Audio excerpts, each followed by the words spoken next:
Bonjour et bienvenue aux 12h30 à la une de l'actualité. Ce mardi 10 décembre marquait la Journée internationale des droits de l'homme, une journée officiellement célébrée ici en Côte d'Ivoire. Elle vise à inviter le public au respect des droits de l'homme. À l'étranger, l'armée française a entamé son retrait du Tchad avec 2 Mirage 2000. Encore une fois, soyez les bienvenus. La journée d'hier 10 décembre était dédiée aux droits de l'homme, une célébration pour exhorter au respect des droits de tout individu pour un avenir meilleur. Elle s'est tenue ici en Côte d'Ivoire autour du thème « Nos droits, notre avenir maintenant ». Georgette Ido-Fofana. Tous les êtres humains naissent libres et égaux en dignité et en droit.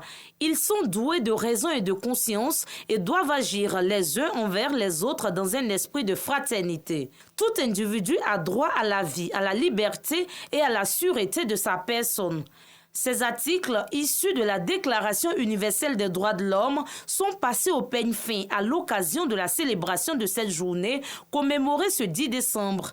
Une journée pour rappeler l'importance du respect des droits de l'homme. Ce que représente la Journée internationale des droits de l'homme aujourd'hui, c'est un atout fondamental pour nous de défendre nos droits. Nous sommes devenus des personnes marginalisées, des personnes victimisées, voire même éliminées physiquement. L'Organisation mondiale reconnaît les droits de l'homme. L'ONU reconnaît les personnes atteintes d'albinisme comme des personnes en situation de handicap.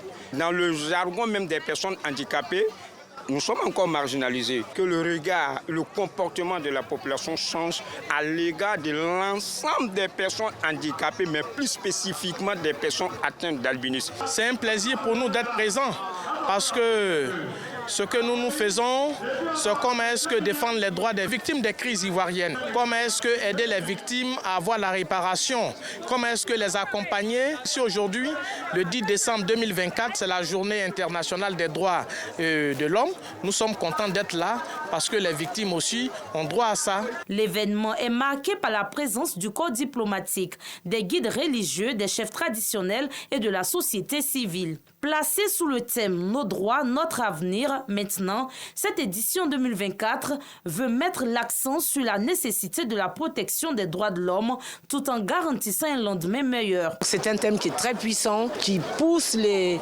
populations, les jeunes, les femmes, les hommes à prendre à bras le corps leurs droits pour un meilleur avenir. Nous nous battons pour que toutes les communautés soient informées, sensibilisées et formées. La cérémonie qui s'inscrit dans le cadre de la quinzaine des droits de l'homme est pour la municipalité d'Abobo un moment privilégié pour les populations de promouvoir et de veiller au respect de leurs droits. Ça donne l'occasion à toutes les organisations donc, de la commune de prendre part, aux populations de prendre part, de connaître leurs droits, de pouvoir eux-mêmes donc, prendre en charge donc, leurs droits, la défense donc, de leurs droits.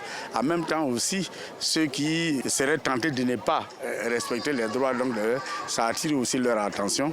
Et de cette façon, ça améliore donc, le vivre ensemble, ça améliore donc, la cohésion sociale, ça améliore la paix. La Journée internationale des droits de l'homme a aussi été meublée par des expositions. C'est le 10 décembre 1948 à Paris que l'Assemblée générale des Nations unies a adopté la Déclaration universelle des droits de l'homme.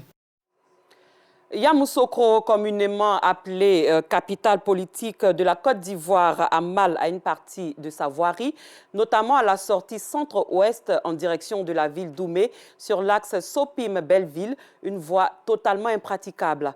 La rédaction de RTI2 dénonce ce fait à travers le carton rouge proposé par Théodore Zouzou avec le commentaire de Pargasoro Kone de Madongui. Ici, c'est Yamoussoukro, village du premier président de la Côte d'Ivoire indépendante, père fondateur de notre beau pays, Félix Houphouët-Boigny. Vous avez bien entendu, ici, c'est Yamoussoukro. Et cette voie que vous voyez là fait partie des voies les plus importantes de la capitale politique. En clair, c'est une porte d'entrée et de sortie de la chic et sublime ville du lac Okaïma, chef-lieu du district autonome de Yamoussoukro. Saviez-vous que cette route mène à Oumé, donc une voie internationale? Mais regardez l'état de dégradation de cette voie. Mesdames et messieurs, nous n'utiliserons pas l'euphémisme pour dire que cette voie est balafrée. elle est détruite, elle est impraticable, elle constitue un calvaire, un enfer pour les usagers. La circulation ici n'est pas du tout aisée. Un champ de patates offrant un spectacle qui s'apparente à une sorte de jungle. Oui, une sorte de jungle, avons-nous dit. Cette voie internationale, un véritable parcours du combattant. Les véhicules sur ce tronçon vont dans tous les sens, avec des détours risqués, devant d'autres engins roulants. Et dire que nous sommes dans la chic et sublime ville de Yamoussoukro. Ça ne fatigue pas. La voie est dégradée. On ne peut même pas venir la voiture. On ne peut pas rouler. On peut pas. Tu vois, on est obligé de passer dans les... et faire des détours. Ça nous fatigue vraiment. Je ne sais pas pourquoi cette voie n'a pas été faite. Parce que tous nos clients sont ici. On ne peut pas rouler constamment. Tout est accident. Les temps que d'autres sont ici, d'autres sont ici. Souvent même là, sans se croiser même. Il y a un taxi même qui est rentré en bas de ça même ici. Il est bon de savoir que la réparation de ce tronçon était prévue dans la 3e phase de réhabilitation des voies de Yamoussoukro. Mais que s'est-il passé? Les réhabilitations ne sont pas arrivées, ils ne sont pas arrivés vers chez nous. Ils se sont limités que là, ils ont commencé le goudron, ils sont limités que devant là. Voilà, on nous avait dit qu'ils allaient rentrer dans le quartier, ça dit que la grande voie pour aller, mais ils ne sont pas arrivés. Voilà, vraiment, nous, on en attend toujours. On a constaté plusieurs voies réhabilitées à Yamoussoukro. On n'a pas compris pourquoi. On a vu des machines ici pendant une période et malheureusement, sur 3 sur 3, la route était réhabilitée à un tiers. Elle s'est limitée juste au marché, alors que ça ne voulait pas jusqu'à Yamoussoukro. Sur cette route qui part du quartier Sopim pour relier Belleville et Bellevue, direction le centre-ouest, ce ne sont plus des nids de poules qui vous accueillent, mais plutôt des tourbillons, ou si vous voulez même, des ravins. Le bitume a complètement foutu le camp. Et dire que nous sommes dans la chic et sublime ville de Yamoussoukro, le village du premier président de la Côte d'Ivoire indépendante, père fondateur de notre beau pays, Félix Houphouët-Boigny. Que c'est dommage. Il y a aussi ces flaques d'eau qui perturbent considérablement le sommeil des usagers. Vraiment, on en a marre. Cette route-là, vous voyez, il y a 2 quartiers, il y a Belleville et il y a Bellevue. 2 quartiers surpeuplés. Même nos enfants qui vont à l'école ce matin, c'est tout un problème. Nous les travailleurs, quand nous devons le matin, un trajet qu'on peut faire en 5 minutes, on veut taper 25-30 minutes et très souvent avec des accidents à l'appui. Nos quotidiens, notre activité, nos déplacements impactent notre vie, on va dire. Parce que chaque matin, là, je viens du dernier rendez-vous, je rentre avec toutes les difficultés possibles, vous constatez. Et quand il pleut, c'est la catastrophe. La sécurité dans ces conditions-là devient une problématique. Et oui, ces creux, malheureusement, favorisent la naissance d'une insécurité totale. Je ne sais même pas comment on va faire même. Surtout même la nuit même ici. Toujours il y a des motos, les gens agressent les gens, vraiment c'est pas facile. L'impraticabilité de la voie principale oblige certains automobilistes à se rabattre sur le trottoir réservé aux piétons. Bon, on ne passe pas sur la grande voie parce que là-bas est gâté. On préfère passer sur le trottoir pour voir un peu vite partir. Ça ne nous arrange pas, mais on est obligé de le faire puisque là-bas on n'arrive pas à passer là-bas. Au regard de tous ces problèmes, de toutes ces difficultés, les riverains, surtout la jeunesse, a décidé de prendre des initiatives afin que les véhicules de transport en commun puissent circuler correctement, que ces véhicules puissent entrer aisément dans leur cité. Des efforts très vite annihilés par les intempéries. Ce que nous, on arrive à faire souvent, c'est de souvent remplir les trous. Mais une fois qu'il pleut net, la pluie ramasse tous les efforts qu'on fait. Bon, on ne peut pas aussi, parce que c'est une continuité, ça va jusqu'au grand carrefour de Doumé. Nos efforts sont non à venir.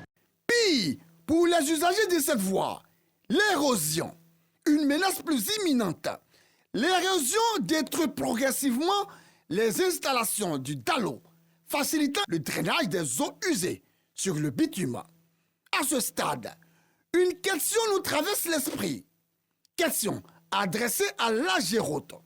Agéroute, allez-vous laisser cette voie se couper après avoir refait environ 40 km d'une valeur d'un peu plus de 35 milliards de francs CFA?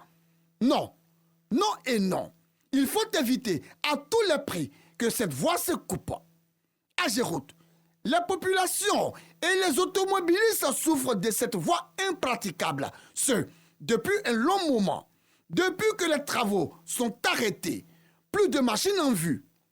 Pour tous ces faits, et pour cette mauvaise image à l'entrée de la capitale politique de notre beau pays, occasionnée par l'arrêt des travaux engagés, un gros carton rouge est attribué à l'Ageroute. Carton rouge également au district autonome de Yamoussoukro pour leur mutisme, leur silence, leur quiétude et leur sérénité face à ces difficultés que connaissent les usagers de ce tronçon. Écoutez, mesdames et messieurs les responsables de l'Ageroute et du district autonome de Yamoussoukro, nous vous rappelons qu'ici, c'est la chic et sublime ville du lac au Caïman, le village du premier président de la Côte d'Ivoire indépendante, le père fondateur Félix Houphouët-Boigny. Alors, il est imminent, voire nécessaire, de trouver une solution au plus vite pour le bonheur des populations de Yamoussoukro, surtout pour le bonheur des automobilistes de cet axe qui mène à Oumé. Autre chose à présent, en économie, la première édition du forum BIM, Business and Investment Meeting, a ouvert ses portes hier dans la commune du Plateau.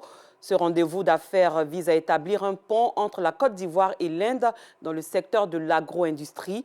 Agro-industrie et import-export, moteur de croissance économique, c'est le thème de ce forum qui se tient sur 2 jours. Noussangari. La transformation de produits agricoles reste l'un des défis majeurs de la Côte d'Ivoire. L'Inde se présente comme l'un des partenaires privilégiés de la Côte d'Ivoire grâce à sa politique agro-industrie ouverte sur l'extérieur. Le forum BIM 2024, Business and Investment Meeting, est donc une aubaine pour la création d'un pont entre les deux pays. Josiane travaille dans une structure spécialisée dans la transformation locale des produits agricoles. Elle participe au forum BIM 2024 où elle expose ses différents produits. Nous avons ici des produits de huile de palmis, ça sert à adoucir la peau. Nous avons ici jus de cajou, ça soigne l'hypertension artérielle. Nous sommes là pour valoriser la Côte d'Ivoire. C'est une opportunité d'affaires pour nous. On veut produire à grande échelle. Une opportunité d'affaires également saisie par Faustin, délégué national des agriculteurs de Côte d'Ivoire. Depuis notre existence, notre souhait était d'avoir un partenaire extérieur avec la collaboration avec l'Inde, sachant qu'ils ont des technologies très avancées, très innovantes. Nous sommes certains d'en avoir aussi pour mener nos activités agricoles. La Côte d'Ivoire exporte vers l'Inde certains produits agricoles tels que la noix de cajou. En retour, les importations du pays en provenance de l'Inde sont le riz, les produits pharmaceutiques, une coopération économique et commerciale que l'Inde entend capitaliser selon son ambassadeur. Non, l'économie de la Côte d'Ivoire repose sur l'agriculture, donc cela va de pair. Voici pourquoi j'ai accepté de faire ça. Associer également notre image à cet événement va certainement contribuer à la promotion de tout ce qui est technique agricole afin que les rendements soient meilleurs, et cela va contribuer à non seulement donner des emplois aux jeunes et également améliorer les conditions de vie des populations. Ce forum est une initiative de la plateforme World Business Club. Je travaille dans tous les domaines d'activité, mais je veux dire que pour le BIM 2024, c'est beaucoup plus l'agriculture et l'agro-industrie en fait, qui sont concernés. Alors que l'Inde, c'est un pays qui est assez avancé dans la transformation locale de leurs matières premières. Nous avons décidé de choisir ce thème-là pour permettre à des hommes d'affaires indiens de venir découvrir effectivement les opportunités qu'ils pourraient avoir en termes de transformation locale pour pouvoir effectivement s'y investir. Ce forum qui se tient sur 2 jours sera meublé par des rencontres B2B, des ateliers et des expositions. Hors de la Côte d'Ivoire, l'état-major des armées tchadiennes a annoncé dans un communiqué officiel que la France a décidé d'entamer le retrait de son armée du Tchad avec 2 Mirage 2000 après la rupture des accords de coopération, de défense et de sécurité annoncés par le gouvernement tchadien le 28 novembre dernier. Sur les 3 Mirages présents au Tchad, 2 ont quitté la base aérienne d'Adji-Kosséi. Ils étaient accompagnés d'un MRTT, un avion de ravitaillement direction la France. Plus loin, plus de 11 millions d'électeurs sont appelés à voter ce mercredi à Madagascar pour renouveler les représentants des 1695 communes du pays, maires et conseillers municipaux. Politiquement, ce scrutin, le troisième et dernier d'un cycle électoral d'1 an, s'annonce crucial. Pour l'opposition qui espère maintenir ou gagner le contrôle des autres villes stratégiques, cette élection est la dernière chance de peser face au régime. Fin de ce journal, merci de votre attention. Très bonne suite de programme sur RTI2.